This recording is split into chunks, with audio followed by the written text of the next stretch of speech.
So are you buying Bitcoin right now, or do you wait till it goes down lower? Most people will actually start buying Bitcoin only after it reaches $50,000 to $60,000 price range. Almost no one is buying crypto right now. The truth is that it is really boring right now to even talk about crypto because it is experiencing the bear market. In my opinion, we are right in the middle of bear market because crypto usually follows the 4-year cycle. This means 2 years of euphoria and prices going up, and 2 years of everything losing basically 90% of its value. This 4-year cycle has been happening since 2013, and you can see it clearly on the charts. Another indicator which repeats itself is bull market beginning right after Bitcoin halving happens. This happened in April 2020, followed by a bull run in 2021. Next Bitcoin halving will happen in May 2024, which means we will have a bull run in 2025. Another important aspect is the BlackRock ETF. It seems like it could be accepted in the next 5 months,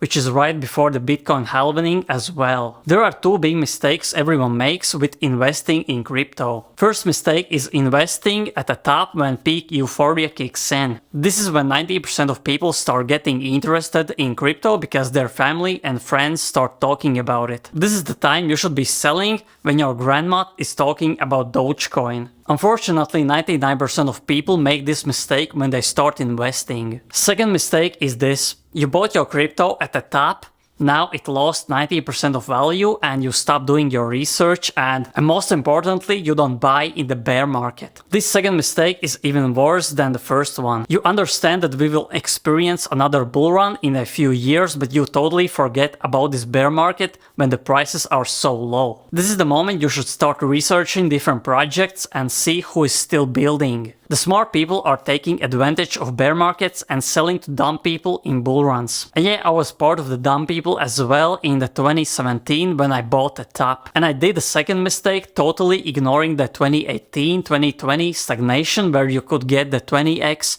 50x and even 100x returns. What I would suggest also is looking at NFTs and overall innovation in crypto. NFTs are more fun and more interesting for the masses. Big brands are building their own NFT projects, so this wave is definitely not going away. I think NFTs will be more massive in 2 years because big brands have insane reach on social media and most people will start investing particularly in NFTs. You can find countless cheap projects from major brands right now. I would suggest you follow these accounts. These, in my opinion, are the most legit people in the NFT space who are actually working with different major brands like Adidas, Nike, Universal Music Group, Puma and others. But the most important aspect is doing your own research by yourself and understanding all the ins and outs of this space. And I want to clarify, this video is not a financial advice, this is just my own opinion and just for entertainment purposes. So press thumbs up for a YouTube algorithm, drop a comment and thanks for watching.